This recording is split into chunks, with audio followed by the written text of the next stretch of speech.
প্রিয় দর্শক, প্রীতি নিন, শুভেচ্ছা নিন। আমাদের মুখোমুখি অনুষ্ঠানে আপনাদের স্বাগত জানাচ্ছি। ডাক্তার আসিবার আগে রোগী মরিয়া গেল, এটার অনুবাদ আমরা সকলে শুনিয়াছি, কিন্তু কর্মসূচি হইবার আগে কর্মসূচি সফল হইয়া গেল। এইটা একবারে নতুন একটা মজার জিনিস দেখলাম। এই ভিডিওটা যখন আপনারা দেখছেন 13 নভেম্বর সকালে, আমি নিশ্চিত যে ঢাকা লকডাউন কর্মসূচি যতটুকু এখন পর্যন্ত দেখলাম, ইংল্যান্ডে গভীর রাত, বাংলাদেশে ভোর, সেটা প্রায় সফল হয়ে গিয়েছে 12 তারিখ থেকে। অধিকাংশ শিক্ষা প্রতিষ্ঠান, স্কুলগুলো বন্ধ দিয়ে দিয়েছে। বিশেষ করে অনেকগুলো বিশ্ববিদ্যালয়ের কলেজ, এগুলোকে আমরা দেখলাম যে বন্ধ ঘোষণা করা হয়েছে বা অনলাইনে ক্লাসের কথা বলা হয়েছে। কিছু কিছু জায়গায় আবার প্রেশার দিয়ে নাকি ফেরত দেওয়ার চেষ্টা করা হয়েছে, এবং তারা বিশ্ববিদ্যালয় খোলা রাখলেও বাস চালাবে না বলে দিয়েছে। এই যে লকডাউনের একটা লক্ষণ, আমি নিশ্চিত এখন যখন এই ভিডিওটা আপনারা দেখছেন সকালবেলা, তখন ঢাকা শহরে যানবাহন, বিশেষ করে প্রাইভেট যানবাহনের সংখ্যা অনেক কমে গেছে বা কমে যাওয়ার কথা।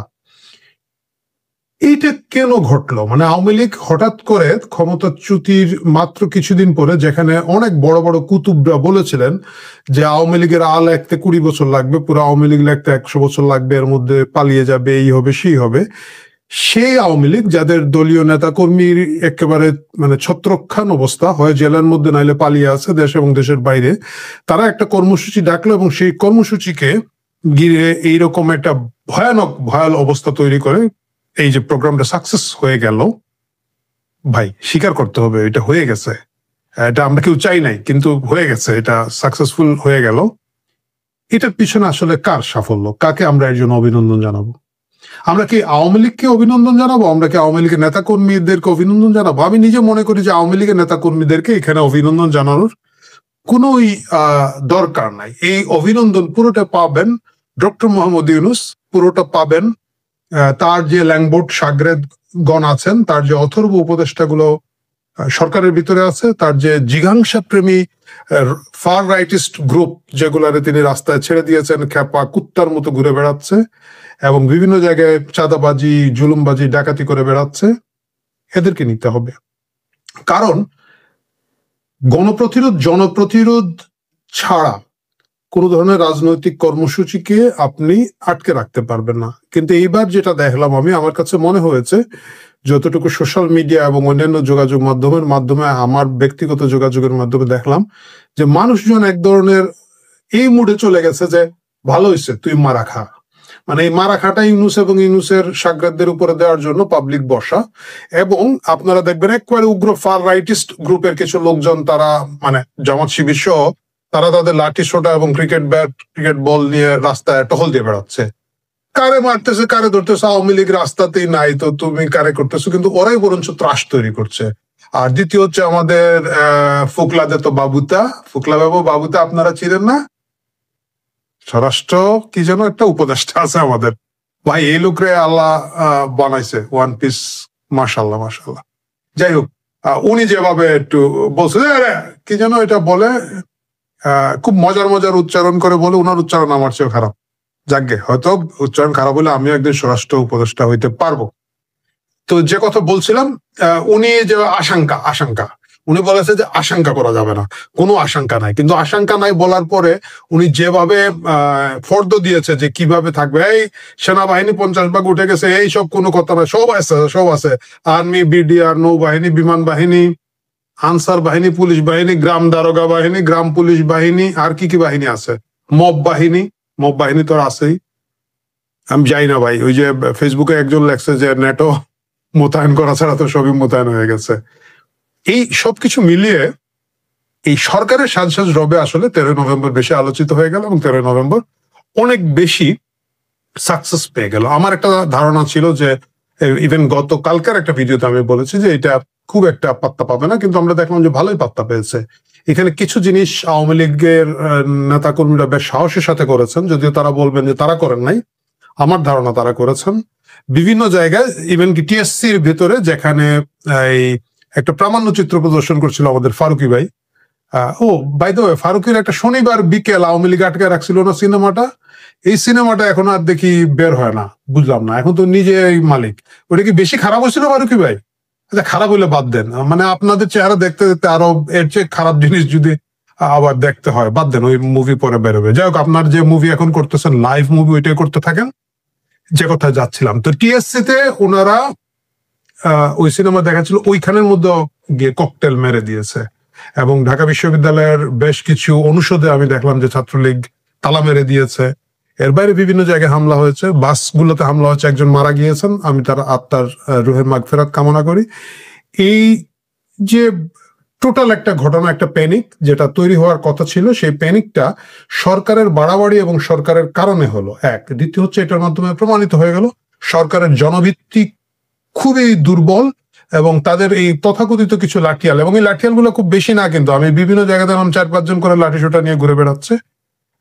এদেরকে দিয়ে আসলে এটা সামাল দেওয়া যাবে না। খুব ইন্টারেস্টিং একটা ব্যাপার হলো, এখান থেকে আমার কাছে মনে হলো বিএনপি নিজেকে উইথড্র করেছে। বিএনপি এখন অনেকটা এরকম আসছে, তোরা তোরা কামড়া কামড়ি কর, এরকম একটা গান আছে, গানটা এইবার তোরা তোরাই কামড়া কামড়ি কর, এবার তোরা তোরাই কামড়া কামড়ি কর, একটুখানি স্বার্থের জন্য আপন মানুষ করলি পর, একটুখানি স্বার্থের জন্য আপন মানুষ করলি পর, তোরা তোরাই কামড়া কামড়ি কর, এবার তোরা তোরাই কামড়া কামড়ি কর।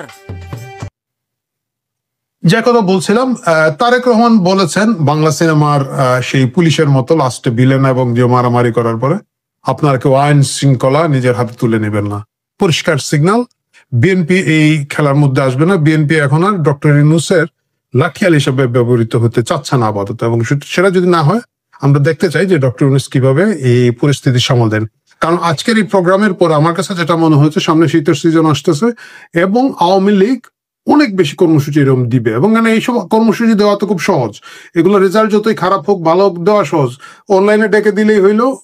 আওয়ামী লীগের এই এক ডাকের কারণে পুরা সরকার রাষ্ট্রযন্ত্র কাপাকাপি করে তারা এইটাকে কর্মসূচি সফল করে দিবে। দ্বিতীয় যে জিনিসটা হচ্ছে, তারা আবার উস্কানি দিচ্ছে 32 নম্বর ভাঙবে। 32 নম্বর তো ভাঙ্গা শেষ ভাই, কিছু ইট আছে বোধহয় এখনো বাকি, বদনা টদনা সবই তো আপনারা নিয়ে চলে গেছেন, ওই ইট গুলাও ভেঙে ফেলতে পারে। তো এটা ভেঙে ফেললে আওয়ামী লীগ একবারে ঝাড়া হাত পা হয়ে যায়, ওর আর হারাবার কিছু নাই। এবং ওর যখন হারাবার কিছু নাই, তখন তারা আরো খারাপ ভাবে আক্রমণ করবে বলে আমার ধারণা।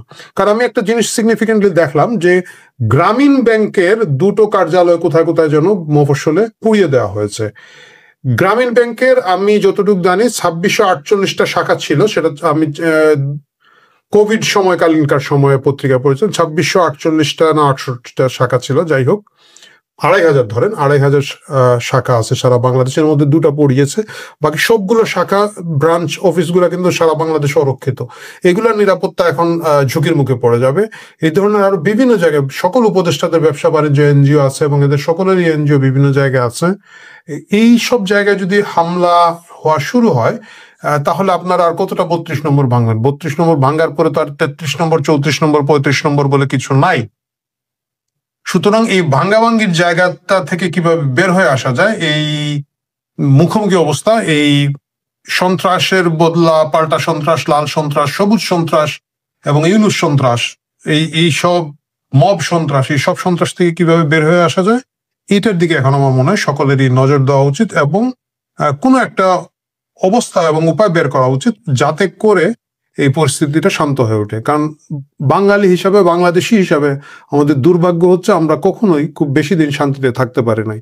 আবার এই হামলা মামলা, হরতাল, অবরোধ শুরু হয়ে গেল, এবং প্রথমটা যেহেতু সাকসেসফুল হয়ে গেল, সরকার এবং সরকার সমর্থকদের বাড়াবাড়ির কারণেই সাকসেসফুল হলো। কারণ প্রথম দিকে খুব একটা না, 16-17টা ককটেল মারছে ভাই সারা বাংলাদেশে, এটা কোনো ব্যাপারই না, আসলে কোনো ব্যাপারই না, মানে এত বড় একটা দেশের জন্য। কিন্তু এইটুকু দিয়ে আওয়ামী লীগ যে পরিমাণ ভয় সৃষ্টি করতে পেরেছে, আমার ধারণা তারা উৎসাহিত হবে, তারা আরো ঘন ঘন কর্মসূচি দিবে, এবং তাদের কর্মসূচির তীব্রতা যদি বাড়ে, সেটা সামাল দেওয়ার ক্ষমতা এই সরকারের আছে কিনা সেইটা সন্দেহের বিষয়।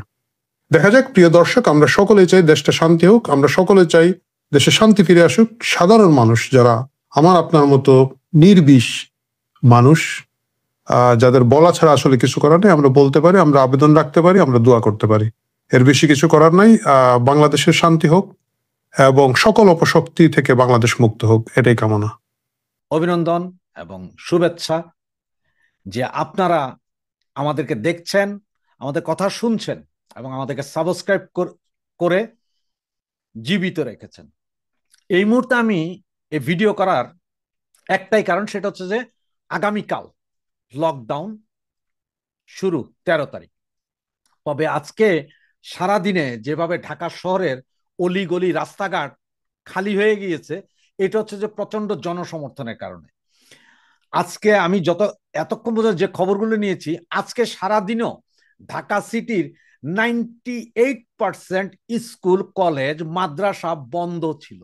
এগুলো সবগুলোই ম্যাক্সিমাম অনলাইন, অবশ্য মাদ্রাসা বলা যায় না, কারণ মাদ্রাসা তো এটা ভেতরেই থাকে। বাকি স্কুল কলেজ ম্যাক্সিমাম বন্ধ ছিল, যাদেরকে আপনার সরাসরি অনলাইনে ক্লাস নিয়েছে, এবং আগামীকাল নাকি পুরোপুরি বন্ধ ঘোষণা করছে, যে এগুলো চলবে না। এগুলো আপনারা সবাই জানেন যে গত 2 দিন ধরে এই অবস্থা চলছে। তবে এই মুহূর্তে সারা ঢাকা শহরে বিভিন্ন জায়গায় গন্ডগোল চলছে। এইটা করতেছে হচ্ছে যে আপনার জামাত ইসলাম এবং বিএনপি নিজেরাই, এবং এনসিপির উপরে তারা আক্রমণ করতেছে। কারণ হচ্ছে দেখেন, ঢাকা বিশ্ববিদ্যালয় এরিয়াতে এই কিছুক্ষণ আগে নাকি বোমাবাজি হয়েছে।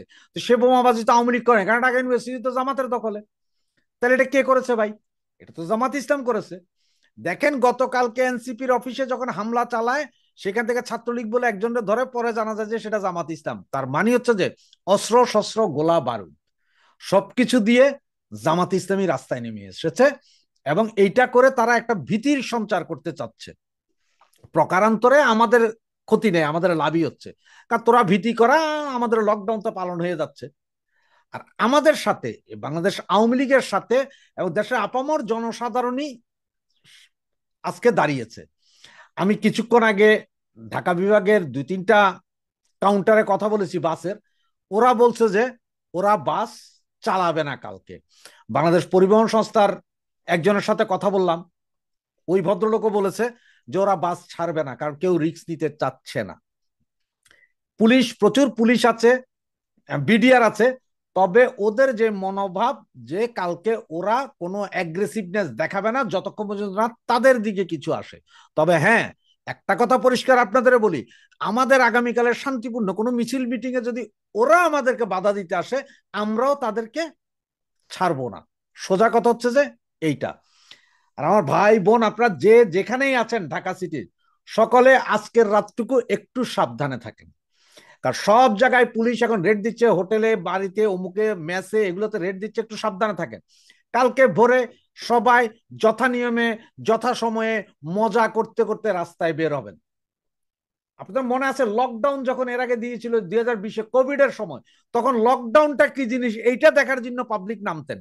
আপনি, আমি, আমরা সবাই নামতাম লকডাউন কেমন হয় এটা দেখার জন্য।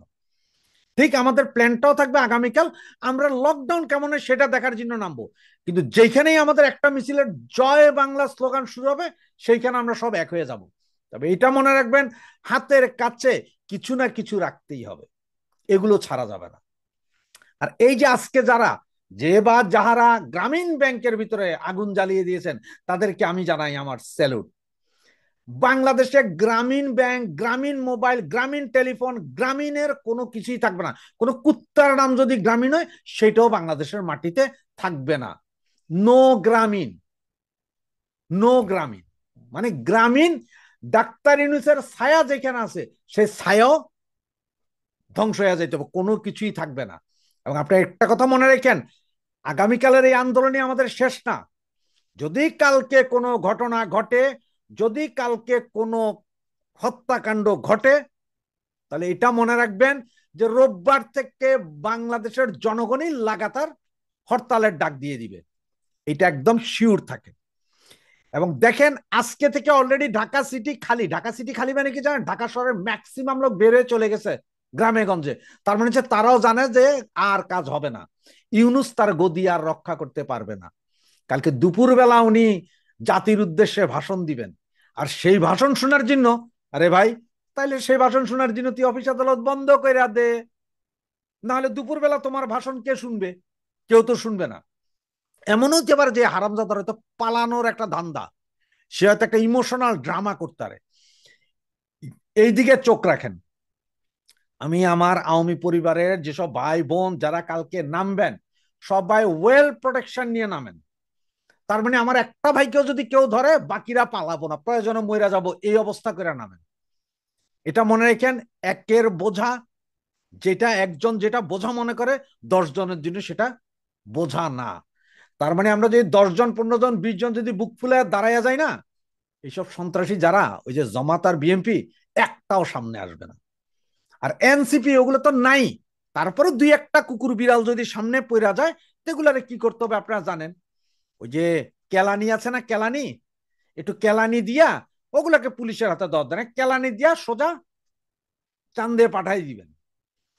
যেইটারে ধরবেন কেলানি, এরপরে চান্দে।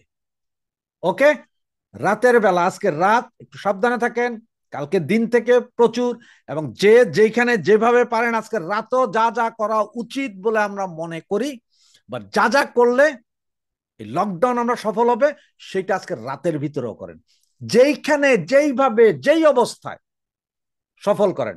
এবং আমি প্রশাসনকে বলবো, আমরা আন্দোলন শান্তিপূর্ণ, বাধা দিতে আসবেন না, তবে বাধা দিলে বাঁচবে লড়াই, সেই লড়াইয়ে জিততে হবে।